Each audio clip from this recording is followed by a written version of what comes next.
पिछड़ा वर्ग कल्याण मंत्री नरेंद्र कश्यप पहुंचे अयोध्या। बाबा साहब अम्बेडकर पर दिए गए गृह मंत्री अमित शाह के बयान को लेकर विपक्ष पर साधा निशाना।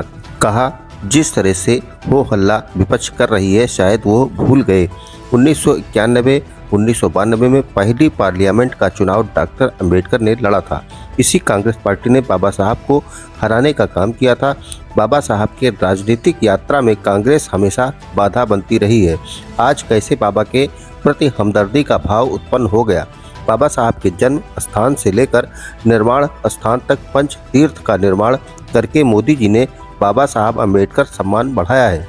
मिल्कीपुर विधानसभा उपचुनाव को लेकर बोले नरेंद्र कश्यप। कहा, मिल्कीपुर उपचुनाव का परिणाम का संकेत प्रदेश में हुए 9 सीटों के चुनाव ने दे दिया है। जिस तरह से 9 सीटों में 7 सीट बीजेपी जीती है, उसी तरह से मिल्कीपुर सीट भी भाजपा प्रचंड बहुमत से जीतेगी। गृह मंत्री जी के बयान पर, खासतौर से बाबा साहब डॉक्टर अम्बेडकर के संदर्भ में दिए गए बयान पर जिस तरह का सिगूफा हाय हुल्ला विपक्ष के लोगों ने किया है, शायद वो भूल गए। खासतौर से कांग्रेस पार्टी 1951-1952 में पहला पार्लियामेंट का चुनाव भारत में हुआ, जिसमें डॉक्टर अम्बेडकर ने बंबई की सीट से लोकसभा का चुनाव लड़ा था। इसी कांग्रेस पार्टी ने डॉक्टर अम्बेडकर को लोकसभा का चुनाव हराने का काम किया, दूसरी बार भी हराया। अब जो कांग्रेस पार्टी हमेशा डॉक्टर अम्बेडकर की राजनीतिक यात्रा में बाधा बनती रही हो, आज वो डॉक्टर अम्बेडकर के हमदर्दी के भाव कैसा उनके मन में पैदा हो गया।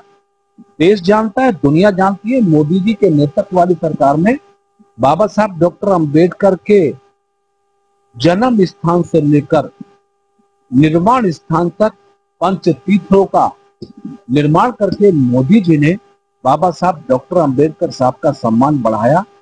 इसलिए लोग कांग्रेस या समाजवादी पार्टी के किसी भी हथकंडे और बहकावे में नहीं आएंगे। सब जानते हैं कि मोदी जी की सरकार में बाबा साहब डॉक्टर अम्बेडकर का जो सम्मान हुआ वो कभी नहीं हुआ। मिल्कीपुर में होने वाले विधानसभा के चुनाव के परिणामों का संकेत उत्तर प्रदेश की जनता ने 9 सीटों पर हुए उपचुनाव के दौरान ही दे दिया था।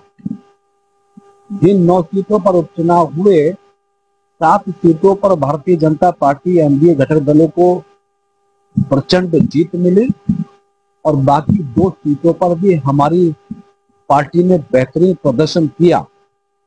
मिल्कीपुर की विधानसभा में जिस तरह की परिस्थितियां और हालात हैं, निश्चित ये कहा जा सकता है कि इस सीट पर भी भारतीय जनता पार्टी प्रचंड बहुमत से जीत हासिल करेगी।